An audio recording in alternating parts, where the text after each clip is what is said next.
replicar o que ele fazia. Então ele criou uma estratégia e teve sucesso eleitoral. Então o primeiro caso é a empresa eleitoral. E outros cases de sucesso, que apesar de ser pessoal, isso foi feito pelo British Got Talent, vocês devem conhecer bem o case da Susan Boyle, certo? Todo mundo lembra dela. Eu lembro, inclusive, quando ela apareceu no Twitter em 2008, você falava no Trend Topics, quem é a Susan Boyle? Aí você clica, vai ver quem é, etc e tal. Quantos de vocês conhecem Paul Potts aqui? Gente, Paul Potts, alguns só, né? Paul Potts é o case igualzinho a Susan Boyle. É British Got Talent, ele vai lá, os jurados fingem que não sabia que ele era tão bom, né? Todo mundo fica, oh, meu Deus. Aí o que acontece? Ele viraliza no YouTube. Não tinha Twitter ainda, bastante pego na época, era pouco Twitter. Ele demorou 1 ano para ter a mesma quantidade de views que a Susan Boyle teve em 1 semana. Só pra vocês terem noção do poder das pessoas conectadas, ok? E até hoje ele não conseguiu tirar o atraso, porque o que acontece? Ela ficou mais famosa, ela lançou DVD e pouca gente conhece ele. E o que é pior, ele é melhor que ela. Procurem Paul Potts, ok? Ele canta Miss Fundorma maravilhosamente bem, ele deveria ter o mesmo sucesso que ela. Isso diz o quê? Que não é só o seu produto ser bom ou não, a fórmula pode ser igualzinha do outro. As redes sociais e o modo como você alavanca a comunicação podem atuar a favor de você para que você tenha sucesso. Case de ameaça que vocês estão carecas de conhecer, inclusive quem quiser pode escanear o QR Code aí e ver no celular, que é o Unite Breaks Guitars, ou seja, Unite quebra violão. Esse cara viajou, eu adoro esse, quer dizer, coitada da Unite, né, mas eu adoro esse case porque ele já tem alguns anos, tem 2 anos, um pouquinho, né, completando agora, e foi um dos primeiros cases de ameaça que a gente viu realmente impactar. E o que é interessante nesse case? Ele viajou, o violão dele quebrou, ele tentou resolver, não conseguiu, a Unite não deu atenção para ele, o cara é bom, fez esse clipe, em 1 hora o alto escalão da Unite queria falar com ele para ele tirar do ar e ele não tirou, né? Então foi um caso de sucesso pessoal, né? Para ele foi um caso de sucesso, e para a Unite é um case grande de ameaça. E aí, olha, 180 milhões de prejuízo para a marca, só em 2009, imagina agora, 7,5 milhões de exibições e 41 mil avaliações de 5 estrelas. O que isso significa? Que muita gente que nunca voou de United, mas também teve a mala extraviada, algum problema, se identificou. Então a gente também tem um outro problema que não é só quem passou por aquilo certinho que vai atuar. A gente viu até no exemplo mostrado anteriormente do meu carro falha. Qualquer um que se acha, né, na mesma situação em outros produtos também vai entrar nisso daqui. Agora, gente, olha só, apesar de ter sido um caso de ameaça e é um dos mais famosos que a gente tem, uma reflexão que a gente faz, nós não vamos falar muito de crises aqui hoje, né? Que o foco aqui hoje é mais ameaças e oportunidades, a gente não está focando em crises em mídias sociais. Mas quem trabalha com crise, que é o pessoal de relações públicas, sabe que tem crises e crises. Tem crises que só de você deixar de falar naquilo, ela passa e acabou. E tem crises que a gente tem que fazer grandes transformações na empresa para poder recuperar. No caso dessa crise aqui, vocês acham que alguém deixou de voar de United por causa desse vídeo? Alguém deixaria de voar de United por causa desse vídeo? Não. Agora, o que acontece? Arranha a imagem, etc. Né? Vocês conhecem o case da Domino's? Os funcionários da Domino's foram para a cozinha, fizeram um monte de nojeira fazendo pizza e colocaram isso no YouTube. Esse case, ninguém mais come Domino's, ok? Você vai ficar sem comer pizza, com certeza, naquele lugar. Não adianta o presidente da empresa falar, eu não sabia.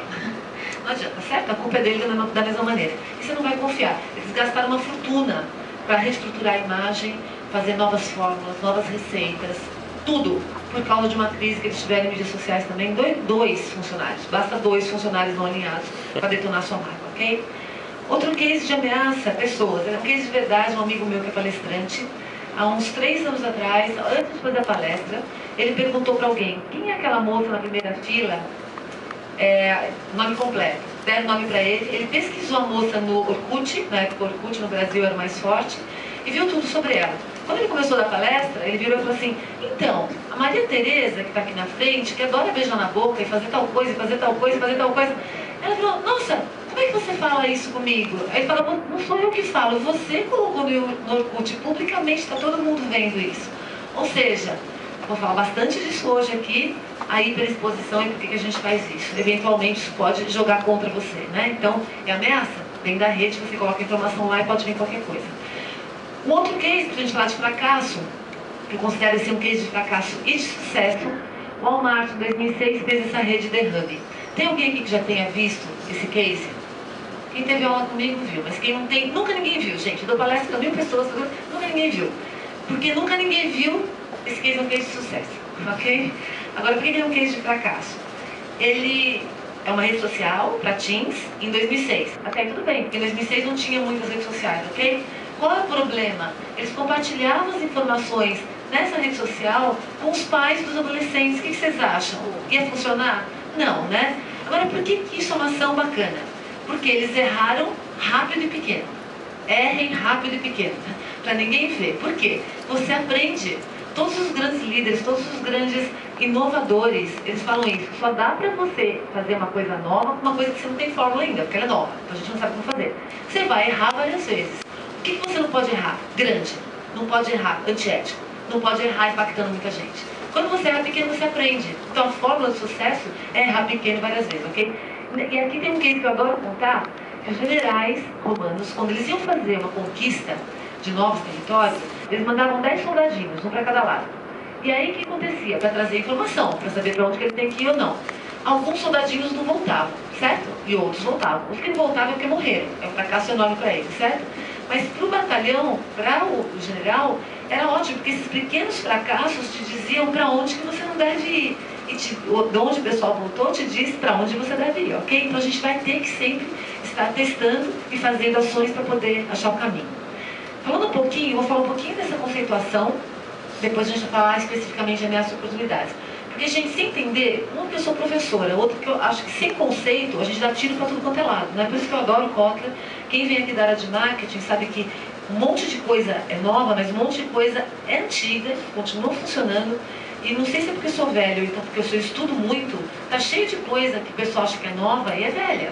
Na realidade, quase tudo, para ser muito sincero, é antigo, já foi pensado há 100 anos, 200 anos. E está acontecendo agora simplesmente uma conjuntura tecnológica, ok? Então às vezes eu brinco que assim, a piada é velha, você que está dando risada agora. Mas tem muita gente que já riu antes de você, que está estudando antes de você. Redes sociais é um exemplo disso. Redes sociais existem desde que o homem é homem. Aliás, antes, porque os macacos também têm redes sociais, ok? Então redes sociais são indivíduos com algum tipo de interesse comum. No caso aqui, talvez eles estejam discutindo a comida do dia, alguma coisa assim, ok? Mídias sociais também é bem antigo. Alguém sabe um exemplo bem antigo de mídias sociais? Mídias sociais são conteúdos que as pessoas trocam nas redes sociais, ok? Mas é bem antigo. Sinal de fumaça? Isso aqui é de verdade. Eu pedi autorização para usar essa foto de um fotógrafo maravilhoso que tem no Flickr. É a esposa chamando o marido para jantar, na Califórnia, ano passado, ok? Sinal de fumaça. Outro exemplo bem antigo. Tambor. Qual é o tema do Olodum desse ano? Alguém lembra? Tambores, papiros de Twitter. História das mídias. Olodum, gente. Sabe mais de mídias do que a gente, né? Ou seja, são coisas antigas. O que muda da época daquele pessoal em volta da fogueira, né, para os dias de hoje?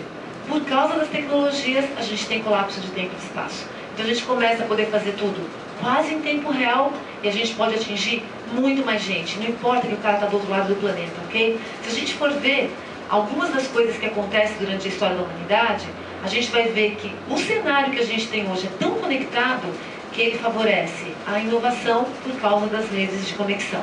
Eu não sei quantos de vocês aqui são fãs dos vídeos do TED. Eu adoro o TED. Quem não for fã do TED, vai ficar. Vai ficar. A partir de hoje começa a assistir, ok? Qualquer um que você pegar, pode bater o dedo assim, escolhe. São todos maravilhosos. Esse aqui, especialmente, eu adoro. Quando eu tenho um tempo em aula, a gente raramente tem, mas eu aconselho que vocês assistam, é 20 minutinhos. Esse cara, Matt Ridley, ele fala quando as ideias fazem sexo. E ele conta ao longo da história da humanidade por que a inovação demorou às vezes milhares de anos para acontecer, milhões de anos para acontecer, e agora acontece uma inovação cada dia. Para você ter inovação, eu tenho que vir com a minha ideiazinha, ele vem com a ideiazinha dele. Quando a gente começa a conversar, o que acontece com as ideias? Nascem novas ideiazinhas, não é isso? Elas fazem sexo. Então, hoje é um ambiente que muita gente fala com muita gente, o tempo todo. Quanto mais gente falar com mais gente, mais ideiazinhas a gente tem. Por isso que a gente não consegue mais parar o processo de inovação. Vocês devem estar ouvindo muito falar de inovação aberta e muito falar de redes sociais, não é isso? Porque hoje nenhuma empresa grande pode se dar o luxo de não usar a inovação aberta justamente por causa disso, ok? A velocidade aumentou consideravelmente e se você for tentar fazer inovação só dentro da sua empresa, você perde para o mercado. Estratégia não é nada sem velocidade. Isso é uma frase antiga, ok? E agora, como o mercado está super rápido, você tem que usar as pessoas que estão fora. O presidente da Procter, batendo um papo, tem um amigo que é consultor para a Procter na área de inovação. E aí ele perguntou, a Procter é uma das empresas mais inovadoras do mundo, você tem 5 mil pessoas lá dentro que fazem inovação, ok? Top, caras de elite. Ele perguntou, você tem 5 mil pessoas com cabeça brilhante aqui dentro, para que você precisa fazer inovação aberta? 50% dos produtos da Procter vem do mercado, ok? A Natura também, 50% dos produtos dela vem do mercado, as pessoas, ideias das pessoas. Aí ele falou assim, ok, eu tenho 5 mil pessoas brilhantes aqui dentro, sabe quantas pessoas brilhantes tem lá fora, exatamente iguais às minhas 5 mil? 1.800.000. Eu não posso me dar o luxo de não utilizar essas 1.800.000 que também podem fazer inovação para mim, ok? Eu aconselho que vocês assistam esse vídeo, é bem bacana. Ele mostra como que foi aumentando a conexão e por causa disso a gente chega nesse cenário que a gente está hoje de inovação, por causa das redes sociais. Então, se a gente for pegar a evolução das tecnologias, desde a fala, que era o que a gente tinha naquelas redes, né, de pessoas em volta da fogueira, até o dia de hoje, olha só, a gente tem muita tecnologia importante aqui. A gente só olha para o que está acontecendo agora, né? Parece que só o que acontece agora é importante. Não, o telégrafo foi importantíssimo na história da humanidade. Teve várias tecnologias que já causaram essa aproximação das pessoas, ok? No entanto, a gente tem uma tecnologia que está aqui, que é mais importante do que todas para a gente estar aqui hoje. Que a gente não estaria aqui se não fosse uma única tecnologia que faz toda a diferença no modo como a gente usa a internet, que é a banda larga. Quem lembra como a gente conectava a internet antes da banda larga? Todo mundo, certo? Era um suplício. Ou seja, as pessoas ficavam online? Não tinha ninguém online. Não dava para ter rede social online, porque as pessoas não podiam ficar online, ok? A partir da banda larga, a gente começa a ficar online. Tanto que vocês não desligam mais seu computador, certo? Quem aqui não sofre da síndrome das abas? A gente fica com 70 abas abertas, não é? Em 4 browsers. E aí a nossa máquina fica lenta. E você reclama da máquina. Ela está pedindo, pelo amor de Deus, libera minha memória. E você não desliga. E se alguém for lá desligar, você mata a pessoa, não é? Você odeia aquela pessoa pro resto da vida. E você nunca mais vai ver aquelas abas. Só que você precisa delas ali para se sentir feliz e seguro, não é isso? Isso é por causa da banda larga. Então, se a gente for ver, a partir de 2000 com a banda larga, até os dias de hoje, 2003 começam as primeiras redes sociais, até chegar ao cenário hoje totalmente maduro que a gente tem Facebook com o resto da população da Terra. Só para comparar a mudança no planeta, a escrita. Quanto tempo vocês acham, 1789, na Revolução Francesa, que demorou para a notícia da Revolução Francesa, que era da Bastilha e de Paris, até as vilas que ficam 100 quilômetros de Paris? Isso faz 220 anos só, ok? Que para a história da humanidade não é nada, 220 anos é uma casquinha, ok? Um mês, ó, cortando cabecinhas no seu país, revolução, um mês para você saber que está em revolução correndo risco, ok? O ano passado foi medido por causa do Twitter a tempo real no mundo no terremoto na Califórnia. O que aconteceu? A partir da hora que o sismógrafo pega o primeiro sinal de tremor, quanto tempo demorou para ter o primeiro tweet? Gente, lembrando que para tweetar você tem que escrever aquilo, né? Lembrando que se está um terremoto, você está com medo, tremendo, ok? Você não tweeta tão rápido. Segundo, eu não sei quantos de vocês já tiveram um terremoto. Eu adoro falar que eu já tive um terremoto. Eu já estive num terremoto no Chile. E quando tem terremoto, primeiro você não tem certeza. Depois, quando vem a segunda onda, você começa a ter certeza. Quando começa a cair tudo do teto, você tem certeza absoluta. Mas aí você não quer twittar. Nem eu que sou muito tarado pelo Twitter. Você quer ir para debaixo da porta, do batente, para não levar coisa na cabeça, ok? Então, ou seja, 2 minutos foi o tempo que demorou entre o sismógrafo sentir o terremoto e isso ir para o Twitter. O que vocês acham? O mundo tem delay hoje só de 2 minutos. A gente vai falar um pouquinho do tempo real, não é o foco da palestra hoje, mas tempo real é uma das grandes tendências que a gente tem que transforma o nosso modo de lidar com o mundo, não é? Qual é o problema do tempo real? Não é a quantidade de informação. A gente sempre tem quantidade de informação. É filtro. Hoje entra no ar um terremoto, ao mesmo tempo que entra alguém falando que comeu arroz na hora do almoço. Não é isso? As coisas relevantes e irrelevantes entram juntas. Então o problema não é o excesso de informação, é a falta de filtro. Quais os filtros que a gente tinha antes? A distância, o cavalo que tinha que ir para lá, só o que interessava que você passava para frente. Agora não, entra tudo simultaneamente por causa da tecnologia, ok? Então quando a gente começa a falar disso, alguns conceitos importantes precisam ser trilhados aqui. Pergunta para vocês. Twitter, Facebook, LinkedIn, Foursquare, são redes sociais? Sim ou não? Pode falar sem medo. Não há julgamento aqui, somos todos abertos para discutir. São ou não são? Não, não são. Na realidade, o que eles são? Plataformas de redes sociais. Gente, redes sociais são pessoas. Pessoas. É a igreja, a maçonaria, seus amigos, sua família, os professores que trabalham com você. Pessoas. Pessoas conectadas por interesses em comum. Você não fala que telefone é rede social, fala? O telefone é a principal plataforma de rede social, mas ninguém fala que o telefone é rede social. Por que a gente fala que o Facebook é rede social? Não é. Na realidade, ele é mais uma plataforma. Você tem amigo aqui que está no Facebook, no Twitter, no LinkedIn, não é? Ele é sua rede social. Onde ele está, não importa. Okay? Quer dizer, importa porque favorece a conexão. Mas ele é que é sua rede social. E mídias sociais? Mídias sociais são os conteúdos que as pessoas trocam nas plataformas de redes sociais, certo? Por que isso está tão importante hoje? Olha só, como que a gente fazia mídias sociais? Bom, tambor e sinal de fumaça não conta, ok? Como que a gente fazia mídias sociais há 20 anos? Você viajava, tirava 36 fotos, sem ver as fotos, durante a sua viagem inteira. Aí você voltava, revelava em 15 dias e chamava 6 amigos para ver as fotos. Isso era mídias sociais. O que vocês acham desse presídio? Pode falar mal do que você quiser, que ninguém vai ligar, ok? Não dá nem tempo de você lembrar a emoção que você estava no dia. Agora, você viajou, nem voltou, no terceiro dia tem 1000 fotos no Facebook, todo mundo já sabe da viagem. Você casou, já tem todos os momentos de tudo quanto é... Ou seja, é tão grande a publicação e o compartilhamento de informações que as pessoas geram, que as mídias sociais passaram a ser a primeira forma de mídia. Hoje, quando você faz busca no Google pelas top 20 marcas do mundo, 25% dos resultados são links de mídias sociais. Por isso que a gente está tão preocupado, por isso que a gente está tão interessado para usar isso para o bem, para evitar que isso cause algum impacto para a gente para o mal, ok? Um outro conceito que é importante, que sem isso não dá para traçar estratégia de mídias sociais, ok? Em redes sociais. São os tipos de laços que a gente tem numa rede social. Então, laços são as coisas que conectam pessoas nas redes sociais. Então, algumas pessoas aqui eu não conhecia, a gente não tinha laço nenhum. A partir de hoje, a gente tem algumas pessoas já conhecia, então a gente fortalece os laços. Outras pessoas eu estou conhecendo agora, e a gente começa um relacionamento de laços fracos. Então, laços fracos são pessoas que você conhece um pouquinho e tem um vínculo fraco. Laços fortes são amigos, famílias, pessoas que têm um vínculo bem forte com você, inclusive inimigos, né? Inimigo também é um laço forte, que te odeia, né? Então, basicamente, por que eu preciso saber a diferença de um e de outro e quem é quem na minha rede? Olha só, o que vocês acham? Da onde vêm as maiores ameaças e oportunidades? Laços fortes ou fracos? Se você perder seu emprego, quem vai arrumar emprego mais rápido para você? Família, amigos, laços fortes ou conhecidos apenas? Quem acha que é só laços fracos? Quem acha que é laços fortes? Eu também achava que era laços fortes, não fiquem chateados, ok? Mas são laços fracos. Tudo que eu perguntar e você achar alguma coisa, fala o contrário. Provavelmente é o contrário.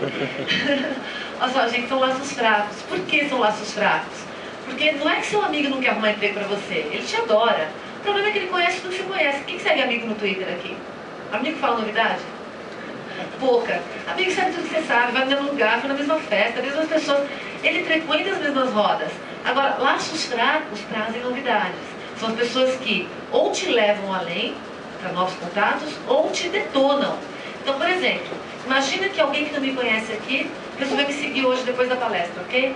Aí você começa a me seguir no Twitter, a primeira tweetada que eu dou hoje, você fala, nossa, que mulher idiota, retardada. Se você me der um follow, ainda estou no lucro, não aconteceu um estrago muito grande.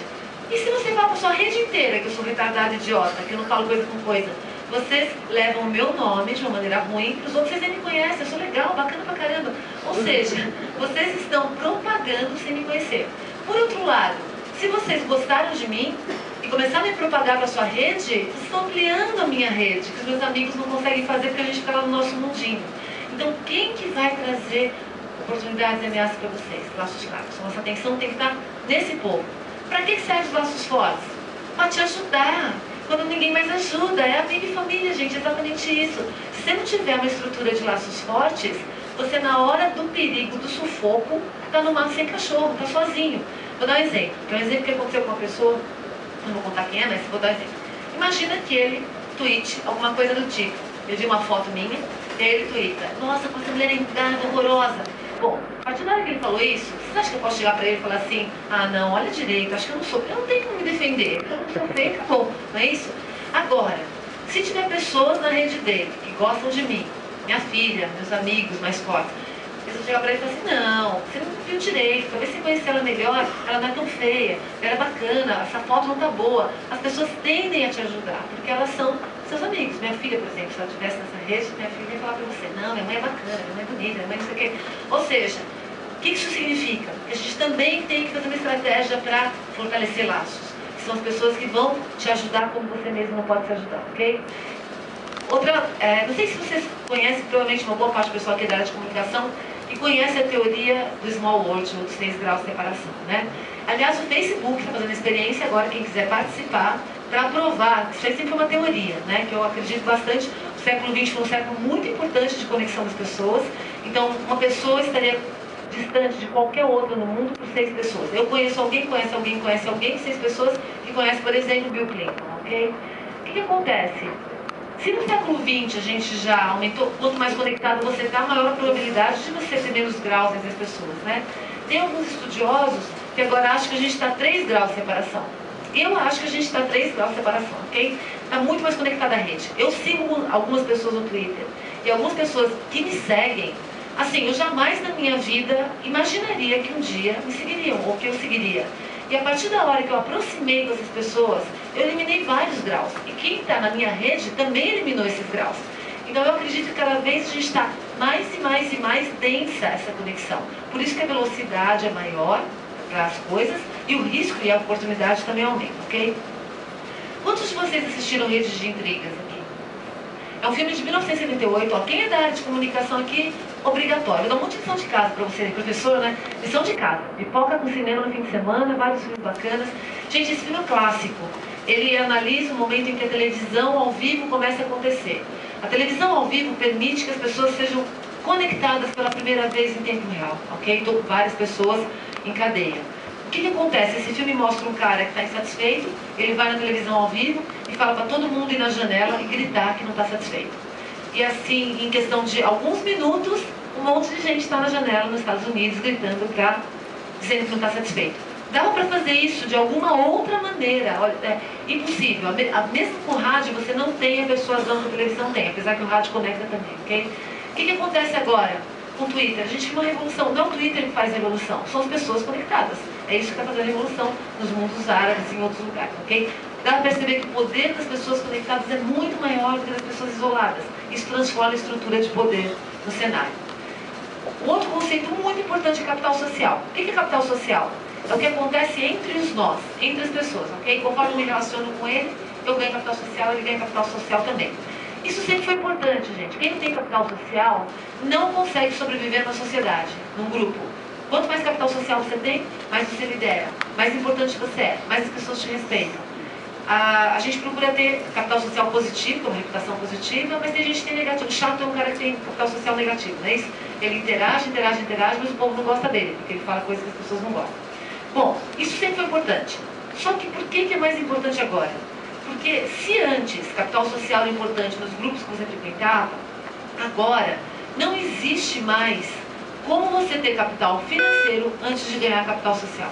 Inverteu o processo. A predominância são sociedades distribuídas onde o poder de comunicação está equalizado. Então, nesse processo, se você não tiver estratégias para ganhar capital social antes, você não ganha capital financeiro depois. Vou dar alguns exemplos para vocês daqui a pouquinho sobre isso, ok? A outra transformação que tem com capital social é que no ambiente online é muito mais fácil ganhar capital social do que no ambiente offline. Por exemplo, para eu ganhar capital social, conhecer coisas e aprender, num grupo presencial, eu tenho que interagir com eles, eu tenho que contribuir, eu tenho que bater papo com vocês, né? A gente tem que sair para jantar, a gente vai não sei aonde, e aí a gente troca informação. Você ganha, eu ganho, e a gente faz essa troca. No online, muitas vezes não acontece isso. Quem aqui não participa de pelo menos um grupo e você não contribui em nada e recebe informação bacana todo dia? Ó, vizinhos, né? Eu também, gente. Eu contribuo para alguns, eu não contribuo para todos. E vem informação bacana de todos os lados. Então, eu estou me beneficiando de capital social em grupos onde eu não estou contribuindo. Então, se você souber utilizar isso de maneira interessante, você aumenta o seu poder de conhecimento e de conexão, ok? Eu não sei quantos de vocês conhecem esses gráficos. É de Paul Baran, que aliás é outra pessoa que é um dos precursores da internet, da parte computacional e das redes sociais, e faleceu em março desse ano também, né? Uma tristeza, um ano de luto. Ele desenhou os 3 modelos que a gente tem de redes sociais. Quando a gente fala das centralizadas, que é o broadcast, que era o padrão que a gente tinha antes, isso aqui também é rede social. São pessoas conectadas com interesse em comum, ok? Nem que seja ficar ouvindo uma única pessoa falar. Quando a gente pensa na rede descentralizada, é uma rede que tem vários centros. Gente, isso aqui é a estrutura de quase todos os lugares, universidades, empresas, igreja. Você tem um chefinho aqui, e as pessoas embaixo dele, que tem que falar com outro chefinho, e aí você vai na estrutura, ok? Isso aqui, que é a estrutura distribuída, também existe desde sempre, mas onde a gente tinha isso? Com os amigos, com a família, todo mundo tem o mesmo poder, todo mundo fala com todo mundo igual, certo? A gente não tinha isso no trabalho, a gente não tinha isso nos ambientes em geral. Com a internet e as redes sociais online, a gente tem isso aqui agora como predominante. Antes o poder vinha de cima, alguém punha você lá e quem estava embaixo tinha que obedecer para poder angariar e dar sequência. Agora, para você ocupar essas posiçõezinhas aqui de liderança, você tem que ganhar capital social aqui. Aí você passa daqui para cá. Se a gente for olhar esse gráfico, ó, esse fofo é o mesmo que esse fofo, que é o mesmo que esse fofo. As pessoinhas aqui são as mesmas, ok? O mesmo grupo de pessoas pode se organizar de maneira diferente dependendo da situação. Vou dar um exemplo. Irmãos. Para mim, irmãos é a coisa mais hierarquia igualada, né? Eu sou mais velha, eu nunca mandei ninguém em casa. Então, portanto, todo mundo manda igual. Imagina uma família que tem 5, 6 irmãos. A gente está nesse esquema aqui. Quando tem festa, não tem um irmão que é o cara que organiza as festas? O que acontece? Dentro dessa situação, todo mundo obedece o cara que ele manja daquilo. Viagem, não é outro irmão? Aí muda a estrutura, é outro vem pra cá. Se for morte, tem a pessoa que entende tudo de morte, né? Isso é o cara que arruma o enterro, faz funeral. Ou seja, daqui pra cá, você se organiza naturalmente em função dos capitais sociais que você adquire ao longo da vida, ok? Então fica claro que a predominância agora é isso. Por isso que agora, vocês vão ver que é uma onda que vem há 10 anos. Liderar é servir. Jesus, o CEO do mundo, etc. É porque você começa a vir daqui pra cá. Você precisa fazer isso para conseguir chegar lá, ok? Outro dia, porque às vezes tem uma visão muito puritana, muito otimista, que a gente está colaborando porque a gente é bonzinho. Não, queridos, nós estamos colaborando porque não tem outra saída. Se você não fizer isso, você não sobrevive mais no cenário que está aparecendo aqui, ok? A gente vai ter que ficar bonzinho. A tecnologia está fazendo que a gente revele a nossa humanidade. Mas não é por isso que a gente está ficando colaborativo, porque não tem escapatória. A gente tem que ter esse processo. Outra coisa que é interessante.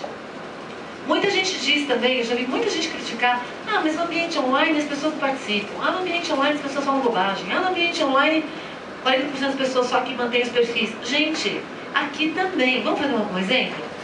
Vamos pegar no ambiente aqui, né? No online, 10% das pessoas geram 90% do que é falado. E aqui? Quem vem da área de administração aqui conhece a lei de Pareto. 20% das pessoas, das empresas, geram 80% de faturamento. 20% dos seus clientes geram 80% de faturamento. Se a gente for pegar engenharia, curva ABC, os produtos A, às vezes é um elevador, custa metade da obra. Ou seja, pega uma rodinha de gente aqui falando, 10 pessoas. Quantas tagarelas? Se não for tudo professor, 1. Certo? Uma pessoa fala, o resto fica ouvindo na boa. Ou seja, isso é do ser humano. A outra coisa, 40% que se fala é bobagem. Aqui e lá também, não é isso? Quem é que isso fala papo cabeça? Pode ser uma CDF que nem eu falo um monte de bobagem. Bobagem é uma delícia, não é isso? A gente quer falar como é que está o trânsito, como é que está o clima, como é que está a praia, como é que está a comida, como é que está qualquer coisa. Ou seja, as pessoas gostam de falar besteira. Aqui e lá, só 4% é a troca de informação, ok? Taxa de retenção. De cada 10 perfis, só 4 perfis que se mantêm. Como é que funciona a taxa de retenção aqui? Se você fizer uma palestra gratuita, só metade vai. Curso de inglês, que é pago. Quantos de vocês já se matricularam em janeiro e em março vocês não estão indo mais? Academia de ginástica, que a gente se matricula também em janeiro. Gente, eu paguei esse ano 7 meses. Eu não fui uma vez. Só para aliviar minha consciência, eu falei em janeiro, eu vou. Não fui nem fazer a avaliação física. E eles tiveram coragem de ligar na minha casa agora em agosto para renovar o plano. Eu falei assim, não, vocês me conhecem? Eu nunca fui aí. Não vou renovar o plano, vou assumir a minha total falta de tempo para fazer isso, ok? Ou seja, é igual aqui e lá. Tem mais mulheres que falam online do que homem. Mulher fala mais que homem, aqui também. Tem mais gente jovem falando do que gente idosa. Gente idosa vai ficando sábio, não é? A gente não discute mais, jovem adora falar. Então, ou seja, o que a gente faz aqui, a gente faz lá, a gente não mudou. Na realidade, o que a gente mudou é só a forma como a gente faz, ok? A gente faz mais rápido, abrange mais gente, tem uma sobrecarga de informação que dificulta a gente escolher o caminho. Em qualquer lugar, em qualquer grau. Mobilidade, nós vamos falar de mobilidade aqui, mas a grande tendência é a mobilidade, que afeta todas as outras, e o tempo real. E a gente tem algumas distorções, né? A gente coloca no nosso